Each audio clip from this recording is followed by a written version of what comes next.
Hey, what's up, everyone? I'm Craig Fulton. I'm an M&A advisor here at Evergreen. My job is make sure you get the most value out of your business, and I'm excited to be joined by Eric. Eric, if you could, introduction, please. Yeah. Hey, Craig. Nice to speak with you. My name is Eric Buske. I'm a partner with DLA Piper, doing mergers and acquisitions, originally from Omaha, Nebraska, but based in Chicago, Illinois now, representing buyers and sellers primarily in private equity, lower middle market, microcap space. Love it. And Omaha, Evergreen gets its inspiration from Berkshire Hathaway, so Yeah. it's pretty close to home there. So, Yeah. yeah, you handle the legal side of these transactions, and at Evergreen, we talk to a lot of companies, right? And the thing that people tend to focus a lot of their energy on is their financials, right? It's like, all right, let's make sure our financials are in order. They get that cleaned up. And then we're left with, wait a minute, are you legally ready to make this deal? And I know, well, you've represented a lot of buyers, you've done hundreds of transactions, and you've seen what a lot of sellers go through. So let's talk about that, right? Let's talk about what people should be thinking. So right out of the gate, Eric, if I have a business, I'm thinking it might be time to sell. What's the first thing I should do? Let me caveat this first by saying, not legal advice. Everyone should talk to their own attorney. This is just sort of speaking in generalities. But the Okay. first thing I would do from the legal perspective is just start to think through books and records, right? So these businesses, when they're founder owned, um, sometimes people have all of their contracts in somebody's garage in a box underneath a bunch of stuff, underneath the Halloween decorations. You're going to eventually have to produce all that stuff, right? Same thing with corporate records, right? Your lawyer that you worked with, 10 years ago, set up the company, sent you a bunch of documents, you threw them in a drawer somewhere. Time to pull all that stuff out and just get ready to produce those documents because a buyer is going to want to see, certificate of incorporations, bylaws, contracts, all of that kind of background paper. And to be clear, when you're on the buy side, the expectation is not that all of that's going to be pristine or that these companies are run the way that a Fortune 500 company would be, right? We understand that, it's lean staffing and it's people who don't necessarily have the resources to do all of this stuff exactly right. Yeah. But being able to produce what you do have is key. And I would say that's the thing that people should start to think about early because it is a huge, painful process, producing all of those records. Yeah, for most people, they're only going to do this once in their life, right? And so they want to make sure they're maximizing what they're going to get. They want to make sure, let's get this as smooth as possible. I know a lot of people have gone through a home sale. I always say it's like that, but 10 times harder. It gets a lot more detailed, and people are caught off guard on some things. But I like that you brought up there.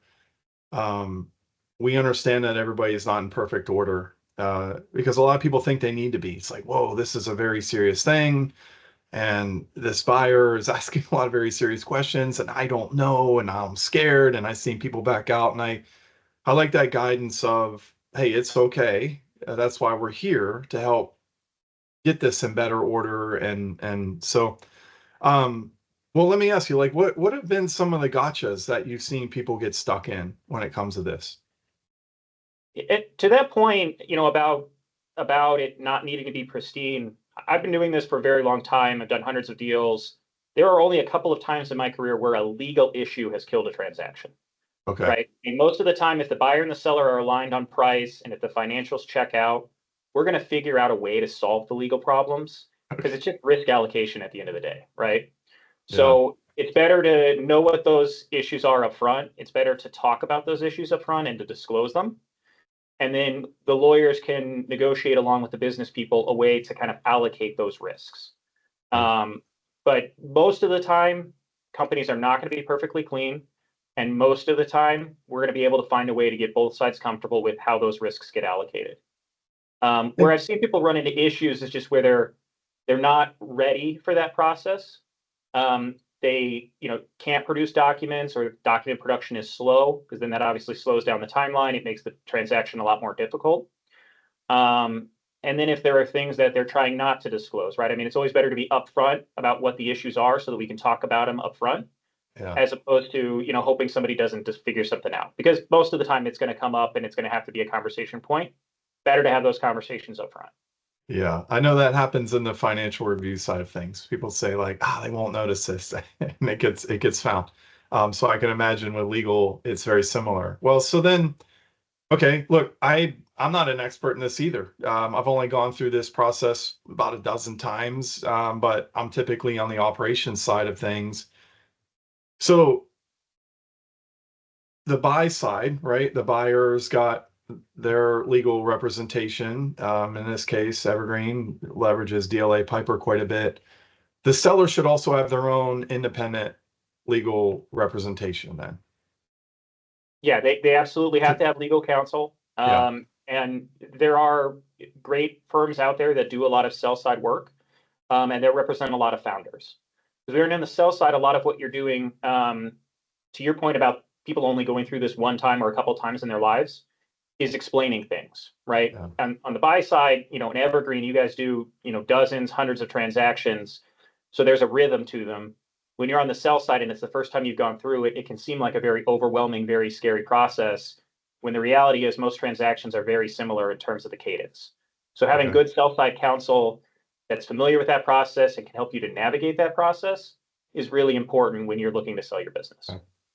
And I know for people that are tuned in listening to this, I know we can't tell them exactly who to go to, but I've seen a lot of booths set up at the conferences with legal firms there ready. So I tell people go talk to them, find someone that you're comfortable with. So with that, it sounds like if someone's even thinking of selling, they should probably contact and get legal representation, right? What I've heard where it's kind of gone wrong is when they bring them in after a deal's been signed and then they have to catch up on things, and that'll slow down the diligence process, right? Yeah, and I think there's this instinct to try to bring legal in later to save money, because you want to get through financial or you don't want to, have the meter start running, so to speak, with the lawyer earlier on in the process. And what I would say is, in my experience, that typically makes it more expensive, Right. right? Both because you don't have the advice early on what you should be doing ahead of time, so you have to play catch up. And because the lawyer can't help you to navigate the process. And Yeah. so, as painful as I'm sure it is to start that meter, Yeah. it's usually, in my experience, cheaper in the long run if you do have the lawyer involved a little bit earlier, even if it's just a couple of quick, consultations as opposed to, having them do everything for you. But good to have them involved, good to have them lined up so that they can start Yeah. running and, we need them to.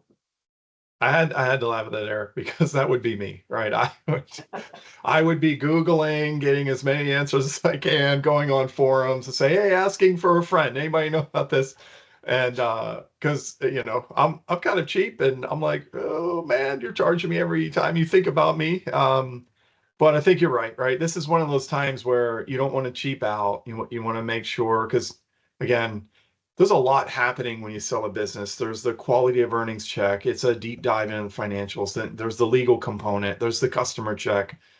And the last thing I think anybody wants to do when they're doing the transaction is have anything held up, uh, especially on the legal side, right? It'd be very stressful, very stressful. I just know that, again, I come back to buying a house, right? It's stressful anytime, an inspector's like, I found something. You're like, wait, what's going to happen? Is this going to kill a deal? I just want to move in. And I've seen this happen with selling a business. They're like, wait, is this not going to close on December 1? Because I've already spent the money. Um, I've, I've, I've seen that happen. They already have their vacation all booked for the weekend after the deal happens, and now it's like, wait a minute. So I think this is some really good guidance here, that we're advising people. So, um, I know this is a balance we have to walk here of not giving legal, tying ourselves to any type of guidance or advice. But if there's anything that you could share that we haven't discussed that it like gets someone thinking about what they should be doing, would love to hear that. The main thing I would say up front is expect that it's going to be a painful process, just in the sense that you have a business you have to run. So there's a day job. And then there's also going to be a lot of questions, right? Financial diligence, legal diligence, negotiations, talking to your lawyer about what the terms of the documents say. Just understand up front that these are difficult processes. It's going to be a couple, months that are going to take a lot of commitment and a lot of energy. And then I've never had a deal close where the people were not thrilled on the closing date, right? We get on the closing call, tell them the wires are going to get sent. People are opening champagne, right? And it's Yeah. always worth it. Yeah. But just go into the process expecting that there are going to be a lot of questions. It's going to be a little bit bumpy, and having good advisors who can help you navigate that, who've done that before, and can walk you through the process is really key. And I Okay. think there's also, in addition to wanting to start lawyers later on in the process, there's also this instinct of, oh, hey, my, uncle's a lawyer, or my, second cousin's a lawyer. I can just go to them. And choosing a lawyer who is familiar with the deal process and has done this before just makes it infinitely easier because, again, they get the rhythm, they get the cadence, and they Yeah. understand what to expect. Yeah. Because a lot of this is just, if you're selling your business for the first time, going through a process that buyers have done repeatedly and that you're going to go through only once. And having Okay. somebody that can help you navigate that is really key. Okay. Yeah, I've heard some stories. I have a lot of friends in the MSP space have sold their business, and I've heard, yeah, I brought an attorney in that I've known, that I've worked with on my contracts. They've never done a selling buying transaction, and they made it harder. They started putting themselves in there, and just speaking, paraphrasing what they said, but it felt like they were trying to generate more money. um, but yeah, this is great stuff. Again, one-time process, people are going to go through a lot of pain. I love what you're bringing up there about no one's really been upset the day that it happens. You kind of forget all the bad things and you're in the moment. So it's important that we stay focused on that, right? Like at the end of the day, we're doing the work to get us there. Yeah, I mean, this has been great, Eric. I think we've covered some great points. We want to make sure people know, get engaged with a lawyer sooner than later. Be ready for the work that's going to come. Get your documents ready. The one last thing I would bring up that I see quite often is no contracts in place, right? You see a lot of businesses, they started early on with their larger customers, handshake, month to month. Then they're scrambling to get contracts together and get them signed and not raise any questions to anybody about what's going on. Any tips there on, should obviously people should be thinking, do you have this stuff in order, right? Yeah, absolutely. Something to think about ahead of time. What do we have that's a handshake, right? And the worry on the buy side is always, if this owner's not there anymore to shake those hands, because they want to take a step back, they want to spend more time with their kids, or they're retiring, whatever the Yeah. motivation um, is this relationship going to go away? And when there are a lot of handshake deals, that's always the kind of question we have to ask. And so to some extent, it makes sense to formalize those. Now, Yeah. that's not to say if your business is operated with, purchase orders or, other things that are not written, signed services agreements, you don't necessarily need to change the way you do business. But if there's been a level of informality where it's been just handshakes, or, oh, I know that guy, he'll come through, it does make sense to take a step back and think through those items and make them a little bit more professional and a little bit more formal. And the other thing I would flag is a lot of businesses have affiliated relationships. So maybe you own the building and you lease it to your company, or maybe you own a piece of equipment and you lease it to your company, Um, or you've got personal expenses running through the business, or family members who are working for you. Starting to think through those issues makes a lot of sense too, right? It's not a problem if you own the building and you lease it to the company, but there's usually going to be an expectation that there will be, a formal yeah. lease in place if there's not today.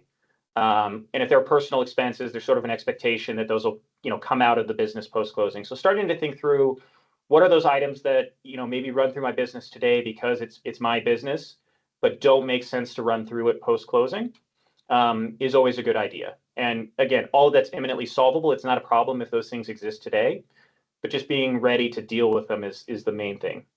Okay. I didn't thought of that. And I know that a lot of people do, a lot of business owners own their building and they're leasing it, but it's themselves. So they're just paying and getting a contract there is good. Well, let's wrap this up with this. So we've talked about preparing for the transaction, going through it, then the transaction happens. Is there anything post-transaction people should be thinking once it's done, right? Like maybe their own personal finances or their own personal legal matters. Like, what are things they should be thinking there?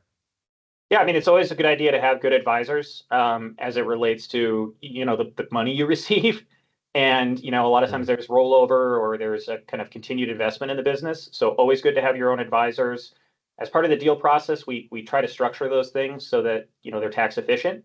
And that's Okay. both for the buyer and the seller. Obviously, we don't want a seller to walk away having to pay a huge tax bill either if they don't have to. Yeah.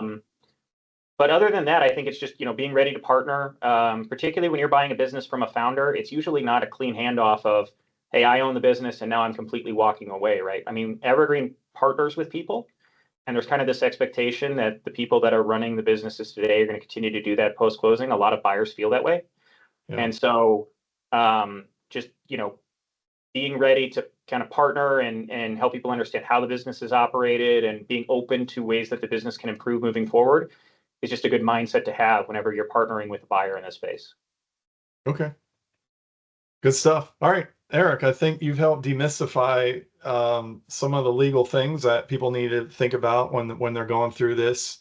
I appreciate your time, and looking forward to continuing to work with you. And maybe we'll have you back on a future episode. But I know we're going to see you at the Evergreen Elevate event. We're coming together March 3rd and 4th in Austin, and we're going to talk people through building value in their business, but also things they should be considering on the accounting and legal side of things. So thanks for your time, Eric.